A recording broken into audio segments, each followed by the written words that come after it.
Bonjour à tous et bienvenue dans ce 6e cours du tutoriel d'utilisation de WordPress. Donc le cours d'aujourd'hui portera sur les réglages. Donc les réglages dans WordPress, c'est tout ce qui va vous permettre de paramétrer votre système WordPress pour l'utilisation de votre site internet. Donc on trouve les réglages dans le menu Réglages qui est dans le menu de gauche du back-office. Donc si je vais sur le premier onglet dans Général, on va voir ici qu'on a les premiers réglages, donc les réglages qui sont dans l'onglet général sont généralement, c'est indiqué là, des réglages généraux. Donc on va avoir le titre du site et le slogan. Donc si je vais sur le site, là on voit que dans ce thème en tout cas, le titre du site est utilisé ici, tutoriel d'utilisation de WordPress, et le slogan ici, donc c'est un site utilisant WordPress. Donc dans mes réglages, je peux le modifier, je peux mettre tutoriel d'utilisation, mettre une majuscule par exemple à WordPress, et ensuite mettre ici un slogan différent.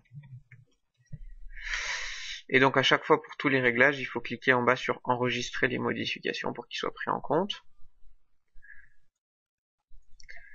Et donc là si j'actualise, on voit que ça m'a bien changé mon titre et mon slogan. En plus, le titre et le slogan sont utilisés comme titre de la page d'accueil à proprement parler. On voit ici, si je passe ma souris au-dessus de l'onglet, on voit qu'il y a écrit tutoriel d'utilisation de WordPress, une barre verticale et un tutoriel de qualité. Donc c'est très important, notamment pour le référencement, puisque lors des résultats de recherche dans un moteur de recherche de type Google, c'est ça qui va apparaître en premier, le titre de votre page. Donc c'est assez important de le paramétrer correctement. Généralement, quand le site vous a été livré, ça a déjà été paramétré. Ensuite, l'adresse web de WordPress et l'adresse web du site, il ne faut pas y toucher. C'est l'adresse qui est utilisée pour accéder au site. Donc là, en l'occurrence, http://localhost/tuto. Ça, il faut pas y toucher. L'adresse de messagerie, c'est l'adresse email qui va être utilisée pour le compte administrateur et tout ce qui est notamment dès lors qu'il y a un utilisateur qui va s'inscrire, par exemple, ça envoie un email à cette adresse de messagerie en particulier. Normalement, vous n'avez pas besoin d'y toucher. Il est possible que le prestataire ou nous-mêmes nous ayons laissé notre adresse de messagerie pour pouvoir être informés de l'évolution de votre site.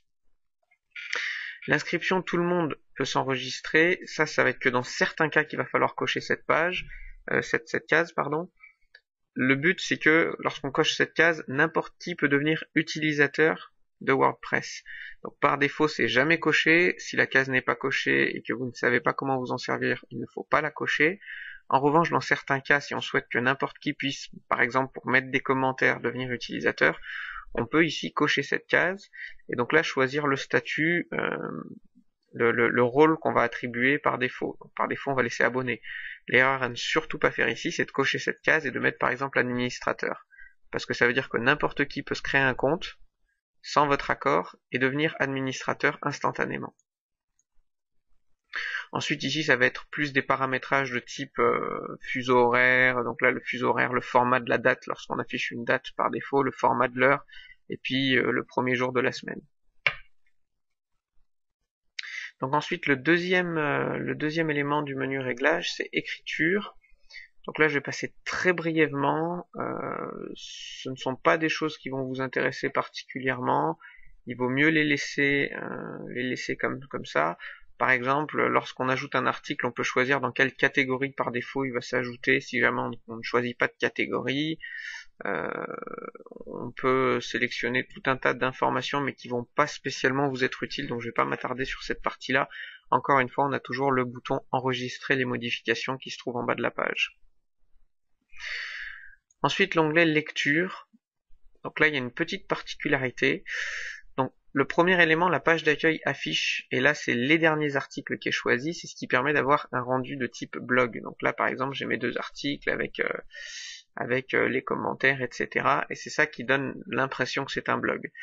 On pourrait éventuellement avoir une page, par exemple, la page d'exemple, et vouloir cette page-là, la voir en page d'accueil. Donc pour cela, il suffit de cliquer, la page d'accueil affiche une page statique, donc je coche là et je choisis la page que je veux. Donc je vais choisir ma page d'exemple. Si je clique sur enregistrer les modifications, et que je vais sur ma page d'accueil, là on voit que ma page d'accueil c'est la page d'exemple. Maintenant, le souci c'est que j'ai plus du tout mes articles. Donc je peux choisir à ce moment-là une autre page que j'aurais créée dans laquelle je vais afficher les derniers articles du coup. Donc là je vais choisir la sous-page, j'enregistre les modifications, et donc là donc ma page d'accueil c'est bien la page d'exemple. En revanche, si je clique sur ma sous-page, je tombe sur les derniers articles, donc ce que j'avais en page d'accueil. Donc ça peut être très utile quand on a un site plus institutionnel et que les actualités, on veut les mettre dans une sous-catégorie plutôt que de les mettre en page d'accueil comme c'est le cas pour un blog. Ensuite, ça c'est le nombre d'articles qu'on souhaite afficher par page. Par défaut, il y en a 10. Donc quand on est dans la page des actualités, il va y en avoir 10. Après, il y a une pagination. On peut en mettre plus, on peut en mettre moins. Ce deuxième élément, ça va plus être pour le flux RSS, ça va pas spécialement vous concerner. Le troisième élément, là c'est si on veut, encore une fois dans le flux, fournir le texte complet ou juste l'extrait. Il y a un extrait de l'article. Quand on a un article assez long, il y a quelques mots il y a les premiers mots qui se mettent, puis 3 points de suspension, et ensuite on clique sur lire la suite. Mais encore une fois, c'est pour le flux, c'est pas pour la page actualité à proprement parler. Et enfin, visibilité pour les moteurs de recherche. Donc ici, il ne faut pas que cette case soit cochée, parce que lorsqu'on coche cette case, on demande au moteur de recherche de ne pas indexer le site. Donc le site ne pourra pas être trouvé sur Google par exemple. Il peut arriver que cette case ait été cochée pendant la phase de développement, lorsqu'on vous développe un site et qu'il n'est pas encore sur la version finale, de telle sorte à ce que le site en version de développement ne soit pas indexé. En revanche, une fois que le site est en production, il ne faut pas que cette case soit cochée. Alors bien entendu, si jamais vous souhaitez par exemple que votre site ne soit pas indexé pour quelque raison que ce soit parce que c'est un blog confidentiel, vous pouvez tout à fait demander à ce qu'il ne soit pas indexé. Ça c'est une possibilité. Ensuite, discussion, je vais passer assez rapidement. Ça c'est plus ce qui concerne les commentaires. Généralement, si vous n'avez pas de commentaires sur votre site ou sur vos actualités, ça ne va pas vous concerner. C'est assez explicite, donc c'est tout un tas d'options qu'on peut cocher ou décocher selon ce qu'on souhaite. Les médias, ça va concerner toute la partie fichier et surtout les images. Donc là, on voit qu'on peut sélectionner la taille des images donc par défaut. Donc la taille des miniatures, taille moyenne et la taille grande taille. Donc ça, ce sont les tailles des images par défaut. Après, quand on vous développe le site, on peut nous en rajouter de notre côté. Ensuite, ça c'est juste pour dire qu'au niveau du serveur, les fichiers seront organisés en dossiers mensuels et annuels, ce qui veut dire que si vous uploadez un fichier en septembre 2013, il va vous créer un dossier 2013, dans lequel il va créer un dossier septembre, et il mettra le fichier à cet endroit-là.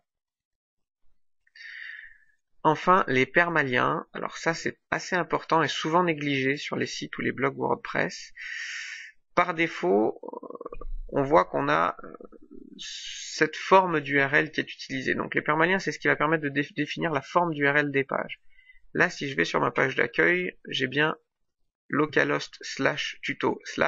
Par contre, si je vais sur une sous-page, ou n'importe où ailleurs dans le site, j'ai un point d'interrogation, page_id égale 62. Alors ça, c'est pas terrible déjà pour le référencement, puisqu'on n'a aucun mot-clé là-dedans. Une jolie URL, par exemple sous-page, ça aurait été /sous-page/. Ça, c'est une jolie URL. Donc, si là je laisse cette forme-là, qui est la forme par défaut, j'aurai pas ces jolies URL. Je peux choisir tout un tas de formes, ici. Donc moi, celle que je vais conseiller, ça va être soit moi et titre, notamment quand vous avez beaucoup d'actualités, un blog avec beaucoup d'actualités qui va vous permettre de classifier vos articles par mois et titre. Donc si j'enregistre, on va voir ce que ça donne. Je clique sur enregistrer. Là, je retourne dans ma page d'accueil. Et là, je vais dans ma sous-page. Donc là, on voit bien qu'il a mis /page d'exemple /sous-page, parce que sous-page, c'est une sous-page de page d'exemple. Et si je vais dans mes articles, ici, on voit qu'il a mis /2013 /09, donc c'est le mois de septembre, /article-1. Et l'autre option possible, ça va être nom de l'article. Il faut éviter numérique, par exemple, puisqu'il n'y a pas de mots-clés et c'est pas super intéressant. Je vais vous expliquer juste après pourquoi. Nom de l'article. Donc là, si je clique sur le nom de l'article, ça marchera plus ou moins de la même manière, à la simple différence qu'on n'aura pas moi et titre, hein, on aura simplement... Alors je vais revenir sur ma page d'actu, et elle est ici, et là on aura simplement le nom de l'article qui se met ici. Donc ça c'est très intéressant parce que pour des moteurs de recherche comme Google, dans votre page sous-page par exemple, elle va porter un nom, donc là en l'occurrence c'est sous-page, qui va être ici dans le titre, donc Google va la repérer tout de suite, et également ici on aura sous-page qui sont des mots-clés supplémentaires, donc c'est très très important. Si je reviens à ma valeur par défaut, et que je retourne maintenant dans une page ou un article, peu importe, hein, quelque contenu que ce soit, par exemple ma page d'exemple, ici, alors c'est un mauvais exemple puisque c'est la page d'accueil, donc je vais aller dans ma sous-page, ici on voit que j'ai un élément avec, là c'est l'adresse, le permalien de la page, comme on a vu tout à l'heure, page id égale 62, je peux rien faire, et si je clique là, je peux retourner à modifier les permaliens, donc je retourne dans le même menu que tout à l'heure, hein, c'est la même chose que si j'y avais accédé directement depuis ici. En revanche, si jamais je choisis un de ces éléments, moi et titre, et que j'enregistre les modifications, si je reviens dans ma page, en cours d'édition ou en cours de création, c'est pareil, on voit ici que là, du coup, j'ai un bouton modifier qui s'est mis. Donc je peux soit cliquer là sur modifier, soit je peux double-cliquer ici sur sous-page. Et ça va me permettre quoi? De modifier le nom. Donc par exemple, si je veux l'appeler sous-page de ma page d'exemple, il faut normalement mettre des tirets, éviter les accents, mais le module est assez bien fait, il s'en occupe tout seul. Donc si je mets sous-page de ma page d'exemple, et que je clique sur OK, automatiquement il m'a mis les tirets, il m'a enlevé l'apostrophe, et donc là si je clique sur mettre à jour,